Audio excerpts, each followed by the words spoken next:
corruption is something that, Mr. Speaker, I think we need as a country be more unified, provide a common front, and fight it because it is extremely destroying us.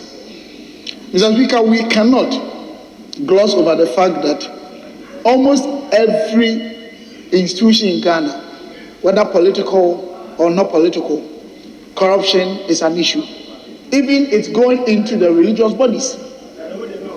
Even areas such as chieftaincies that we thought they could be exempted, they are. But Mr. Speaker, having said that, if people want to do politics, then sometimes it becomes quite troubling. Mr. Speaker, between 2015 and 2016, the index actually increased by 8.5%, about 2% higher than between 2019 and 2020. It doesn't also mean that we are not fighting corruption. Mr. Speaker, I'm sure we used not to have Procurement Act Bill, Financial Administrative Act Bill, Internal Audit Act Bill. They were all anti-corruption models established under the MPP fraternity, the first one. It doesn't mean there was no corruption. In fact, the only time on the continent, Africa, having a president who set up anti-corruption institution and allowed a leading member of opposition party to lead is under His Excellency Nana Addo Akufo-Addo. So we are talking about the readiness and the preparedness and the political will to fighting corruption, because Mr. Speaker, no one on earth can eradicate corruption thoroughly. It's not possible. But what I'm saying is that it is not possible to do it all over the world. There's no jurisdiction in the world that one can say there's no corruption. Even Jesus Christ, the 12 disciples, we had Judas. But what we are saying is that as much as we are addressing the issue, if we take away politics, and as a country we see that in this country there is no institution. Is it the police? Is it the army? Is it maybe MPP? Is it NDC? Is it the church? Is it the chieftaincy? It is a national issue, canker. Then we know we are fighting corruption. Because, look, I had a nephew in the house.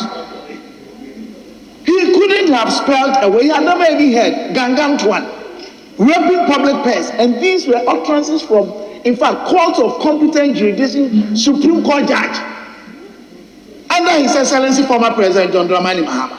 They are all not statements and vocabularies we are happy with.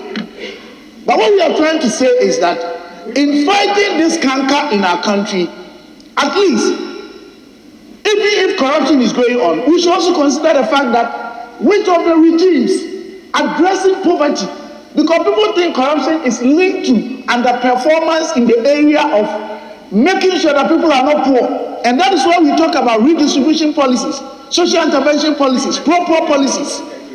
And you realize that under one regime, in kind and cash, national health insurance, free feeding, FQ implemented, free SHS, livelihood empowerment against poverty.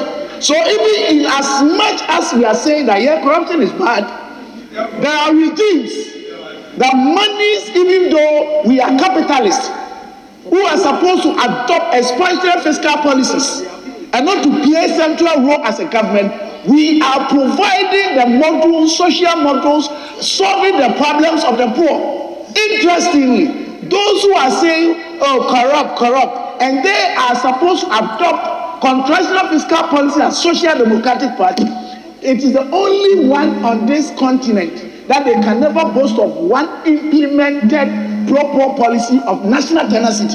So, Mr. Speaker, what we are saying is that we agree together, we want to fight corruption, but in the attempt, some are doing better and some are doing better. However, whether we are doing 1% or 2%, all the regimes, whether NDC regime or MPP regime, corruption has been extremely inimical, dysfunctional, and it has given rise to a lot of higgledy-piggledy, mambo-mambo, and then abracadabra.